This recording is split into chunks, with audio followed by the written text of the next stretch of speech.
രണ്ട് പ്രവാചകന്മാരുടെ കഥയാണോ പറയുന്നത്?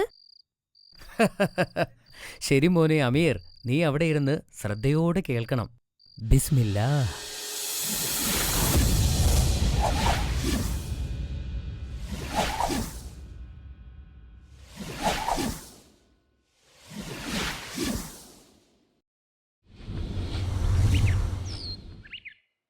ഇബ്രാഹിം നബിക്കും സാറയ്ക്കും പ്രായമായി.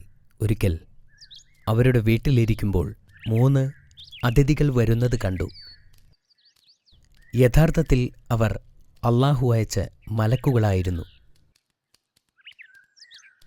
ഇബ്രാഹിം നബി അവരെ സ്വീകരിച്ചു. അവർക്ക് ഭക്ഷണം വിളമ്പി. ചുട്ട കാളക്കുട്ടിയുടെ മാംസം അവർക്ക് നൽകി. എന്നാൽ ആ ഭക്ഷണം അതിഥികൾ തൊടുന്നതുപോലുമുണ്ടായിരുന്നില്ല. ഇത് കണ്ട ഇബ്രാഹിം നബി ഭയപ്പെട്ടു. അപ്പോൾ അവർ പറഞ്ഞു, അള്ളാഹു അയച്ച മലക്കുകളാണ് ഞങ്ങൾ. ഇബ്രാഹിം നബിക്ക് ഒരു സന്തോഷവാർത്ത അറിയിക്കാനാണ് ഞങ്ങൾ വന്നത്. സാറ ഒരു ആൺകുഞ്ഞിന് ജന്മം നൽകും.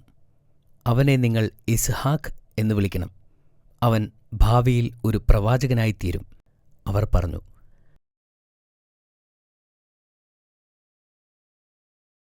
സാറ അത്ഭുതപ്പെട്ടു. എനിക്ക് പ്രായമായി, ഇനി ഞാൻ എങ്ങനെ ഒരു കുഞ്ഞിന് ജന്മം നൽകും? അപ്പോൾ മലക്കുകൾ പറഞ്ഞു, അള്ളാഹുവിന് എല്ലാം സാധ്യമാണ്. കുറച്ചു മാസങ്ങൾക്ക് ശേഷം സാറ ഗർഭിണിയാവുകയും ഒരു കുഞ്ഞിന് ജന്മം നൽകുകയും ചെയ്തു. കുഞ്ഞിന് ഇസ്ഹാഖ് എന്ന് പേരുമിട്ടു. ഒരു സാധാരണ ബാലനായി ഇസ്ഹാഖ് വളർന്നു. കഠിനാധ്വാനിയായിരുന്ന ആ ബാലൻ മലക്കുകൾ പറഞ്ഞതുപോലെ ഒരു പ്രവാചകനായി മാറുകയും ചെയ്തു. ഇബ്രാഹിം നബിക്ക് അപ്പോഴേക്കും വളരെ പ്രായമായിരുന്നു.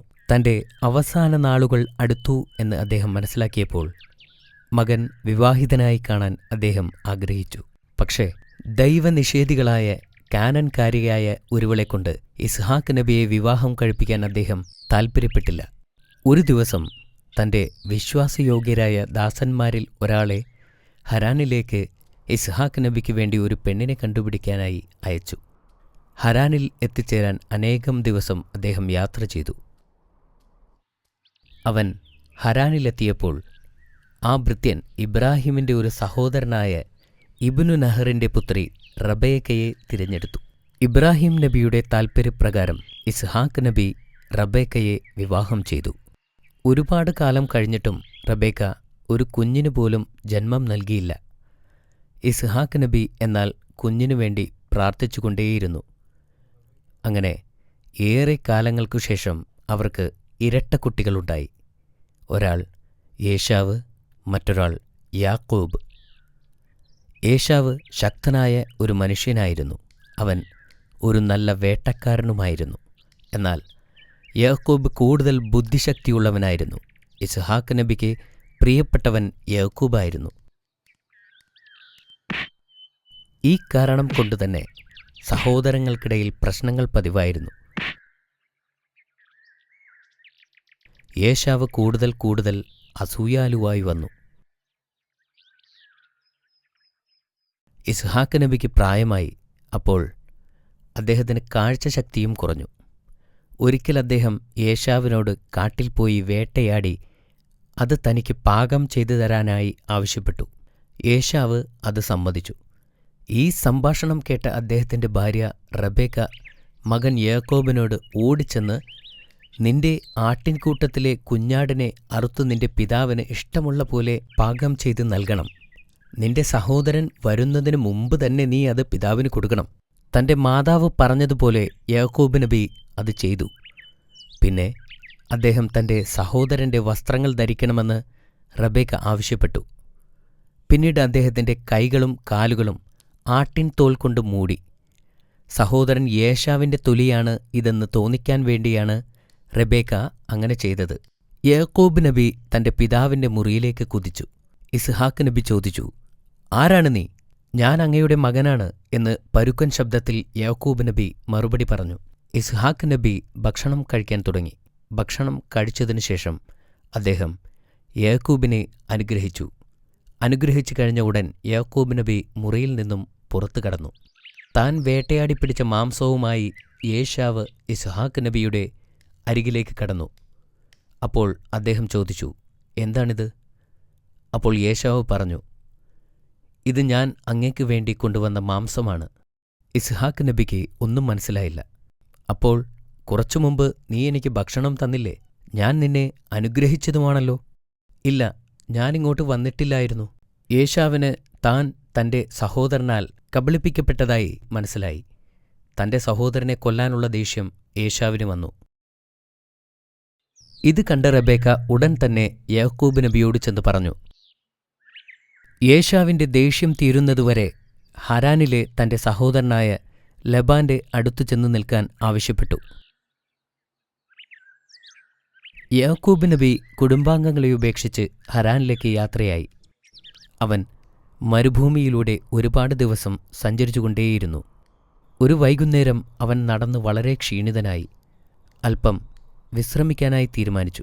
പിന്നെ അവനൊരു കല്ലെടുത്ത് തലയിണയാക്കി വച്ച് കിടന്നു. അപ്പോൾ അദ്ദേഹം ഒരു മനോഹരമായ സ്വപ്നം കണ്ടു. അദ്ദേഹത്തിന്റെ സ്വപ്നത്തിൽ സ്വർഗത്തിൽ നിന്നും ഒരു ഏണി ഭൂമിയിലേക്ക് ഇറങ്ങിവരുന്നതായി കണ്ടു. മലക്കുകൾ അതിലൂടെ താഴേക്കും മുകളിലേക്കും പോകുന്നുണ്ടായിരുന്നു. അപ്പോഴാണ് ഭാവി തലമുറയ്ക്കായി അല്ലാഹു തആല യാക്കൂബ് നബിയെയും ആ പ്രദേശത്തെയും അനുഗ്രഹിച്ചതായി മനസ്സിലാക്കിയത്. അദ്ദേഹം ഉണർന്നപ്പോൾ സന്തോഷത്തോടെ പൊട്ടിച്ചിരിച്ചു. അദ്ദേഹം തന്റെ കുടുംബത്തെ സുരക്ഷിതമായി മടക്കി നൽകിയാൽ അല്ലാഹുവിനു വേണ്ടി ഒരു പള്ളി പണിയാമെന്നും അദ്ദേഹം പ്രതിജ്ഞ ചെയ്തു. കൂടാതെ തന്റെ സ്വത്തിന്റെ 10 നൽകാമെന്ന് വാഗ്ദാനം ചെയ്തു. അദ്ദേഹം കിടന്ന കല്ലിൽ അദ്ദേഹം എണ്ണ പുരട്ടി. പിന്നീട് എപ്പോഴെങ്കിലും വരുമ്പോൾ സ്ഥലം മനസ്സിലാക്കാൻ വേണ്ടിയായിരുന്നു അത്. ഈ സ്ഥലമാണ് പിൽക്കാലത്ത് ജെറുസലേം എന്നറിയപ്പെട്ടത്. അടുത്ത ദിവസം രാവിലെ യാക്കൂബ് നബി ഹരാനിലേക്ക് തിരിച്ചു. അനവധി ദിവസം യാത്ര ചെയ്തതിനു ശേഷം അദ്ദേഹം ഹരാനിലെത്തി. യാക്കൂബ് നബി തന്റെ അമ്മാവനായ ലബാനെ കണ്ടു. അവർക്ക് ഇരുവർക്കും വളരെയധികം സന്തോഷമായി. ലബാന് 2 പുത്രിമാരുണ്ടായിരുന്നു, ലേഹയും റാഹേലും. യാക്കൂബ് നബി ലബാനോടൊപ്പം ജോലി ചെയ്തു. ആ ഇടയ്ക്ക് അദ്ദേഹം ലബാന്റെ ഇളയ മകളായ റാഹേലുമായി പ്രണയത്തിലായി. മാസങ്ങൾക്ക് ശേഷം അദ്ദേഹം റാഹേലിനെ കല്യാണം കഴിക്കാൻ ആഗ്രഹമുണ്ടെന്ന് അറിയിച്ചു. 7 വർഷം എനിക്ക് വേണ്ടി പണിയെടുക്കുക, അങ്ങനെയാണെങ്കിൽ നിന്നെ ഞാൻ എൻ്റെ മകളെക്കൊണ്ട് വിവാഹം ചെയ്യിക്കാം, ലബാൻ പറഞ്ഞു. പ്രവാചകൻ അത് അംഗീകരിച്ചു. അദ്ദേഹം കഠിനാധ്വാനം ചെയ്തു. 7-ാം വർഷം അവസാനിച്ചപ്പോൾ അമ്മാവൻ ഒരു വിരുന്നൊരുക്കി. വിവാഹത്തിനായി ജനങ്ങളെ വിളിച്ചു. എന്നാൽ റാഹേലിന് പകരം ലേഹയെ അദ്ദേഹം വിവാഹം ചെയ്തു കൊടുത്തു. ലേഹ അത്ര സൗന്ദര്യവതിയായിരുന്നില്ല.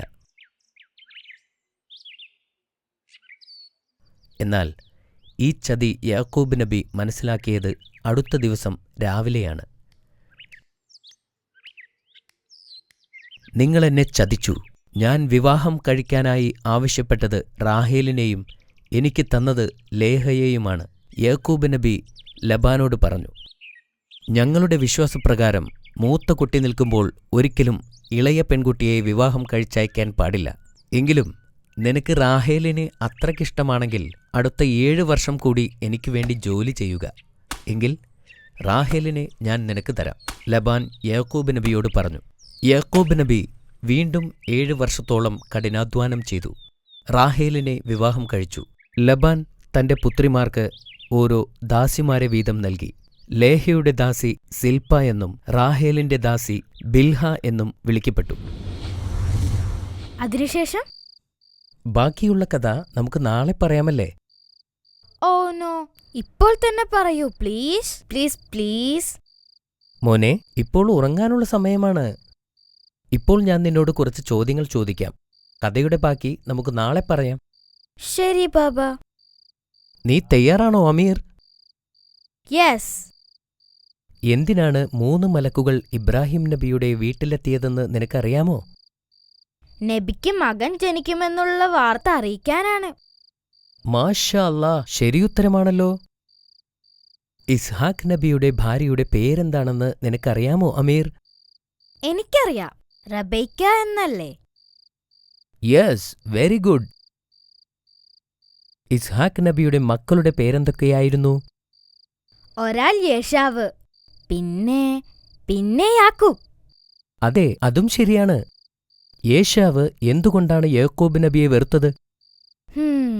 അത് യേശാവിന് യാക്കൂബ് നബിയെ ഇഷ്ടമല്ലായിരുന്നു. കാരണം അവരുടെ പിതാവിന് യാക്കൂബ് നബിയെ ആയിരുന്നു കൂടുതൽ ഇഷ്ടം. അതും ശരിയാണ്. യാക്കോബ് നബിയുടെ അമ്മാവന്റെ പേരെന്തായിരുന്നു? അത് ലബാൻ എന്നാണ്. That's correct again. ലബാനു വേണ്ടി എത്ര വർഷം നബി ജോലി ചെയ്തു? ആദ്യം 7 വർഷം ജോലി ചെയ്തു, പിന്നെ വീണ്ടും 7 വർഷം ജോലി ചെയ്തു. അങ്ങനെ അദ്ദേഹം 14 വർഷം ലബാനു വേണ്ടി ജോലി ചെയ്തിരുന്നു. ലബാന്റെ മക്കളുടെ പേര് എന്തൊക്കെയായിരുന്നു? ലേഹയും റാഹേലുമായിരുന്നു.